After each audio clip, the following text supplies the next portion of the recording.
Salut à tous, aujourd'hui je voulais vous faire part de ce qui m'a été donné d'un ami pour la récupération de pièces. C'était le savoir-faire français des années 50-60. C'était un émetteur-récepteur, donc aviation, hein, avec ici vous avez trois tubes de type crayon fabriqués par la Radiotechnique. Ces appareils donc étaient munis de schémas, donc vous pouvez voir ici sur cette partie. Il y avait donc la partie ici était de puissance émission, donc dessous on a le circuit d'accord d'émission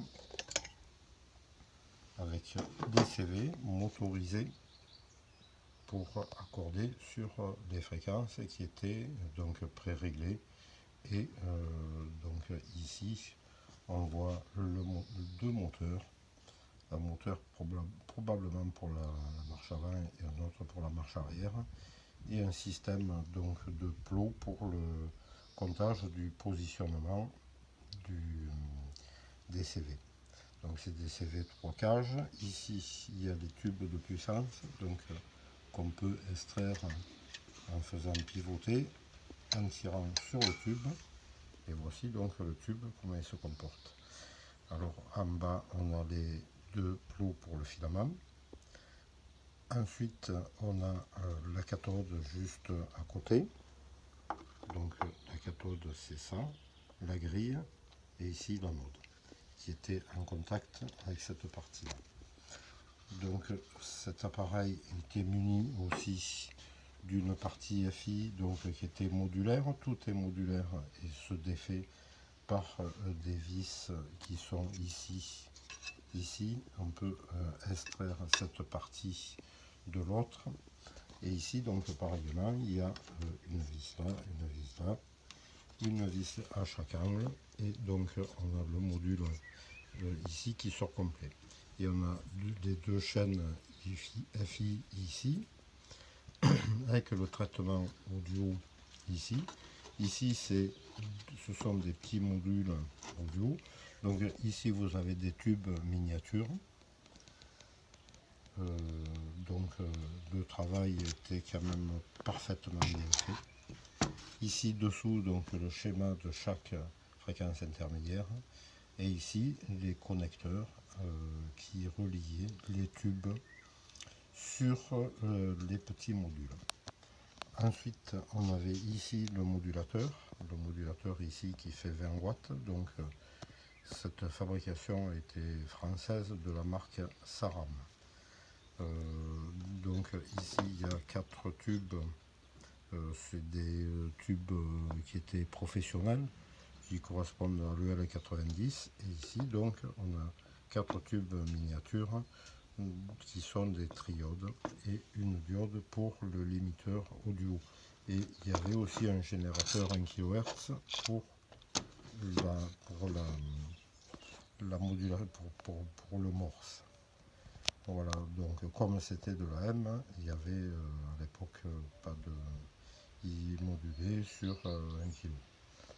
Après il y avait donc ce module de traitement audio, avec aussi le traitement des parties de fréquence. Donc ici on a les cases pour les chiffres. Donc ici on a 4e chiffre, 3e chiffre, et ainsi de suite. Donc d'autres modules qui étaient comme ça. Ici on a les petits tubes donc qui sont sous des petits blindages. Ce sont des tubes, ça se défait pas. Enfin, ce sont des tubes miniatures comme on peut voir partout, hein, tout est équipé de ce genre de tubes. Ici ce sont que des relais, il y a toute cette partie, ce sont que des relais, qui étaient donc tout de fabrication française. À l'époque c'est vrai qu'il y avait un savoir-faire qui était irréprochable au niveau propreté, qualité, rien à voir avec ce qu'on a eu fait plus tard et ce que les Chinois nous proposent, quoique dans le matériel chinois, il y a du matériel qui est quand même relativement bien fait. Donc les quartz étaient dans une enceinte thermostatée. Ici, on a le chauffage en enrobage autour de l'enceinte. On a ici le thermostat divisé en deux parties pour faire une chute progressive. Donc chaque partie était chauffée et était mise sur les quartz donc, qui sont ici.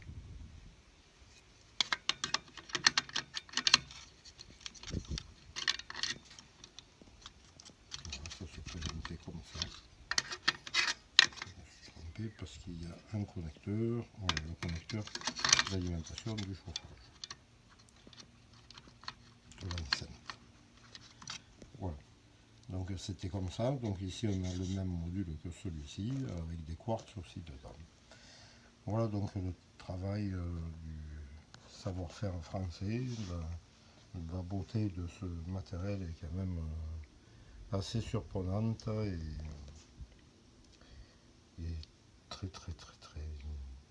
très belle.